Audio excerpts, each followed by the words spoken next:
So the prompt that I decided to choose was Christianity, happiness, and the meaning of life.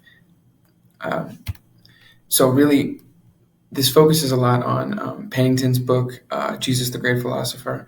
It relies a lot on chapters 10 and 9, talking about different beliefs and views of how we should approach life, what life means with other people, with ourselves, with maybe some sort of providential being flourishing. And it's kind of used to describe this pure happiness or soul happiness, kind of what it's all about. You're striving to reach this level of eudaimonia and be as happy as possible. And how he argues this for at least the Christianity perspective is that relationships are key. They're vital to a life where you pursue eudaimonia, because without relationships, then you're not really happy, or the kind of happy that Pennington is describing. And what he talks about in his writing is something called bel canto, which stands for beautiful singing, and doesn't exactly mean what you think it means. Instead, it kind of describes a goodness of relationships that exist in God's creation here on Earth and maybe another planet in the future. But in God's creation, having relationships with other people, with ourselves, with creation, and most importantly, with God.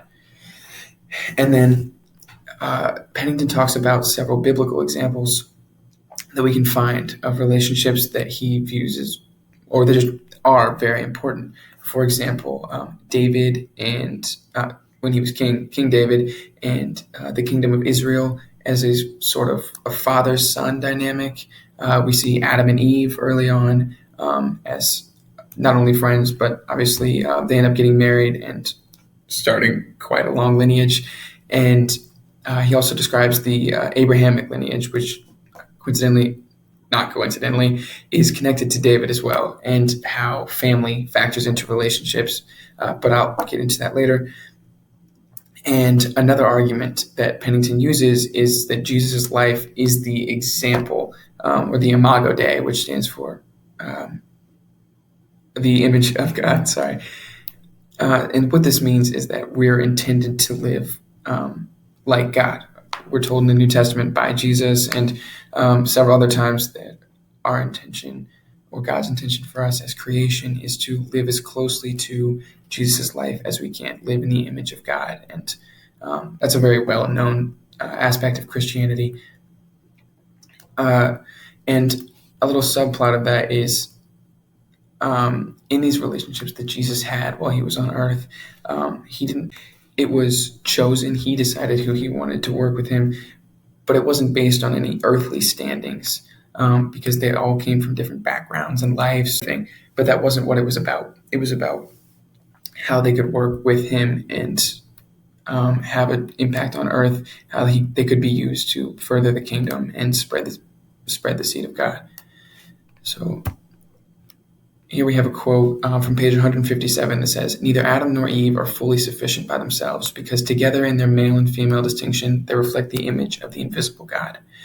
This is kind of referring back to the relationship that Pennington talks about. And he discusses this kind of need that people have to be in relationship with others. And that's why God created Eve, was this so Adam, and that Eve could have each other and have a relationship with other people. We're not meant to live by ourselves. And then this next quote, "The focus for Plato is on structuring society and government for the republic's flourishing, by which everyone would then benefit and experience the good." And good is in capitals. Good is referring to a sort of way of life or type of society that Plato idealizes. And so what he talks about here in his perspective of how society should be is something called the ideal forms, which is what he believes will lead people to live the happiest form of life. They will achieve eudaimonia. So they're led by virtuous guardians who kind of headline the society. They show what a virtuous person looks like so that the rest of the citizens can see that. He believes in something called a social contract, which kind of means that politics is a relationship between society and the individual, and kind of the obligations that they have to one another. Kind of describes a more communal good, the good of the society rather than of each individual person.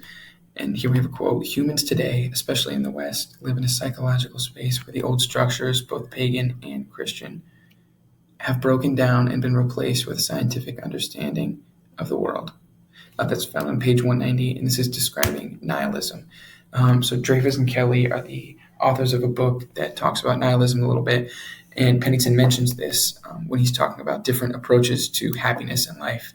One thing he mentions that Dreyfus and Kelly talked about was how the Western society, more people, like a lot more cases of depression, and you see a lot more self-help books, and therapy is a lot more common, and just kind of the way people talk as well has been more pessimistic. Like you'll hear people make a lot more suicide jokes than you probably used to, that kind of thing.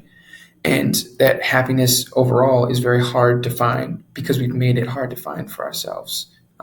Since we've broken it down so much, it's a very complicated answer, and without that answer, we feel like we don't have happiness.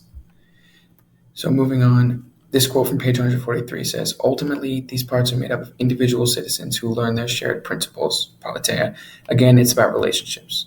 This is about the Aristotelian view of happiness and meaning of life, which is headlined by the word politics.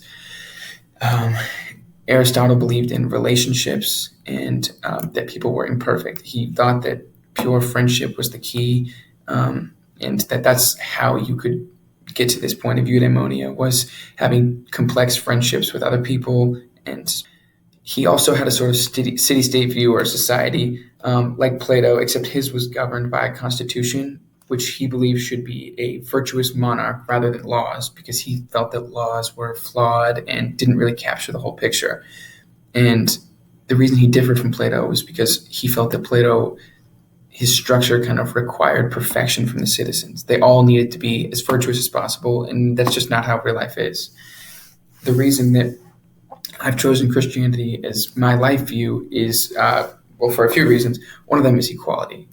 You can find that in the Aristotelian approach as well, but it's a different kind of equality because we're made equal in the fact that we're God's image. Next is salvation. Jesus Christ, he came to earth as incarnate. He died on the cross so that we could be saved and have an opportunity to be in heaven after we die. Christianity, finally, it kind of implies a meaning for life. So the difference between Christianity and these other approaches, Aristotelian, Platonism, and nihilism, Stoicism, cynicism, whatever it might be, Christianity ties theology a lot more into it because it's not just a life philosophy. It also talks about theology as key, whereas the Aristotelian approach is almost completely just how you should live life for good. But because Christianity involves theology, I believe that it has a sort of deeper happiness because we're pursuing this fully good God, perfect God, who has put us here so that we can live with one another, have relationships, pursue good, and eventually live in eternity with him should we accept that gift. And I think that's what really draws me and a lot of people nowadays to Christianity over these other worldviews. Quality point.